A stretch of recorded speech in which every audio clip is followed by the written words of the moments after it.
Well, yeah, I mean, very highly of Robben. Yeah, we've played, we played together first in 1979, I believe, and we haven't played that much over the years together, but I've always been a huge fan of Robben's. Yeah, I really liked Mike's playing immediately, and even then, I really wanted to play with other guitar players. And often for guys like ourselves, you don't.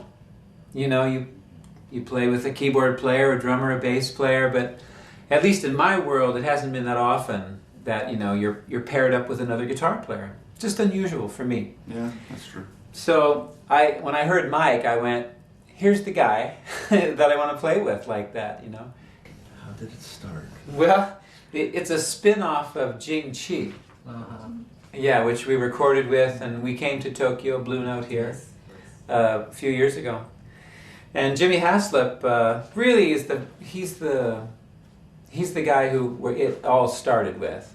He produced the records, and he called me and Vinny to do the Jing Chi, and we did 3 records, and the record company wanted another one. They said, let's do another one.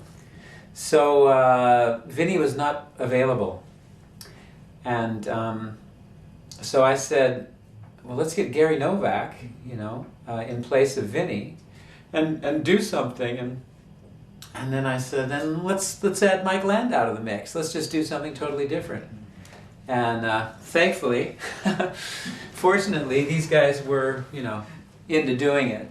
And so we decided to do it together, and Mike and I started writing. Yeah, we started writing right away. I was on tour with James and got very inspired to write some new songs right away, and it came about pretty quickly. We recorded the album pretty fast. And really in 2 days, right? Well, yeah, And we recorded the record at Mike's home studio, which is an amazing studio. Really great gear. He's put this thing together over the years. Yeah. Mike recorded the record. He's the engineer, his studio, and half of them are his songs. He's a very primary member here. And we cut it very quickly. And minimal overdubs. I overdubbed a couple of days, I think, maybe. We did a little, yeah, a lot of the soloing was done live too. And yeah. It's a pretty live record. It is, it really is. Mm-hmm. Yeah, I think for both of us it's about getting as little between the guitar and the amp as possible. So you're really just hearing, a lot of the fingers and a lot of the, almost your hands right directly to the amp. Obviously you have to use some effects or maybe some delay and reverb sometimes, but depending on the room you're in. But yeah, almost less is more. It really, your personality comes out more in yeah, if there's way. Less in the way between the guitar and the amp, more of your personality comes through. Yeah. I think that's a real issue with guitar players. They have a tendency to think that a good sound exists in the machinery. Yeah, and a good sound actually exists in your hands and in your being, in the being that's playing it. And I think I can say for me, it actually just occurred to me in this way that my first guitar hero was Mike Bloomfield, Paul Butterfield Blues Band, and then the Electric Flag. And the very first Paul Butterfield Blues Band record, Mike Bloomfield's tone on that record just killed me. And that sound just stuck with me so powerfully. And I think there's a part of me that's always kind of like recreating that sound. Trying to go back. Yeah, it's like it's addictive in a way. The tone. Once it's right, it's just a great feeling.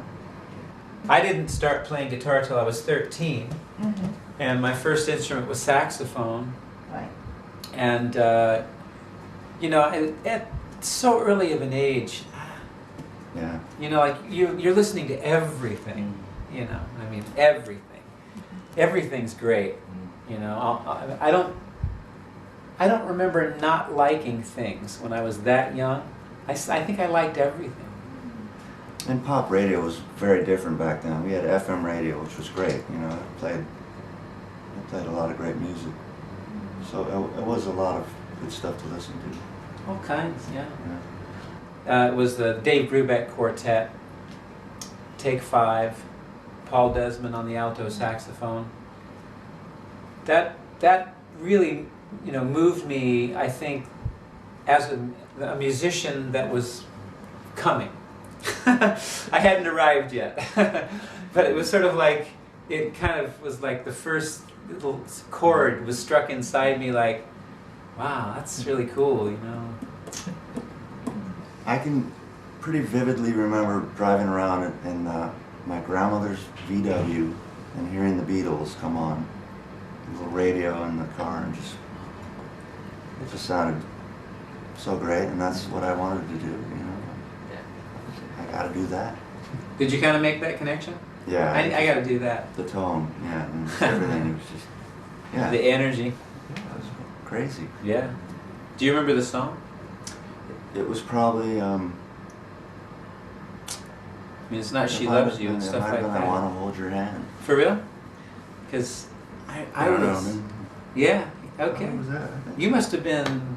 Yeah, I was 8, maybe? Maybe 8, huh? Yeah, it's always blues, and somebody actually pointed that out to me. I never thought about it. Because, you know, I play a lot of different music. We all do, you know. We play rock and jazz and R&B, but as soon as I pick up a guitar and start to play, it's going to be some kind of blues, you know. Somebody went, did you ever notice that about yourself? I'm like, no. But that means something, you know. Like, no matter what you think of yourself, just check out what you start playing when you pick up an instrument, and that'll tell you. That's true. Play a lot of, you know, different chords, and I play a lot. I don't practice that much, but I do play a lot, and just I'll pick a key and I'll just kind of play around, let it go wherever it goes, depending on the mood. I have a couple of things that I always like to tell people, which is, for guitar players in particular, learn chords. Learn chords. Very important. Just learn chords. If you know how to play chords, then you can play songs, you know? And beyond that, and especially if you want to develop your own voice. So I think what allowed me to do that, to develop my own voice, was that I listened to saxophone players. I play the guitar, but I listen to saxophone players. And I listen to jazz far more than any other kind of music, you know. But I don't play jazz, you know, not really. I mean, I play kind of blues, R&B, rock, jazz influence, you know. Ornette Coleman, Archie Shepp, Roland Kirk. And all these people are kind of crazy. You know, they're not real traditional players. They all kind of, they take their music and they mess it up. You know, Miles Davis, great example of that. So listen to other instruments. Yeah, definitely. I'd say take your influences all, you know, and let them try to naturally come out. And, you know, it's really up to you. It's like, do your own, don't let anyone tell you what to play, you know. You can really make your own music, you know. And I mean, technically, I would say keep your action high. I see a lot of guitar players with very low action. And that's true. Use heavier strings and make the guitar, make every note count on it, you know. You can hear the tone coming out. Yeah, make every note count. That's a real good thing. I think what I'm thinking of is to listen to other kinds of music as well. You know, not to get hung up on one style of music. When you first begin, I think it's important actually to get hung up on one style of music. But at some point you need to break free of that. And that's when your music will really start to open up. You know, when you open up, you know, to other things, and you've got some chops. You know, you develop your technique playing a style. You know, I did it playing the blues. I mean, that's what I played. And at a certain point, I started to realize, oh, there's other music, you know. And that's when everything started to just kind of really excel, you know, accelerate. My learning curve went up, you know. And it was music that I was learning. It wasn't chops and notes and things. It was music, and it's like, wow, you know. I actually like to play a G chord like right now. That's exactly what you want to hear. When it used to be, it had to be a 13 flat 9, you know. Or it had to be fast.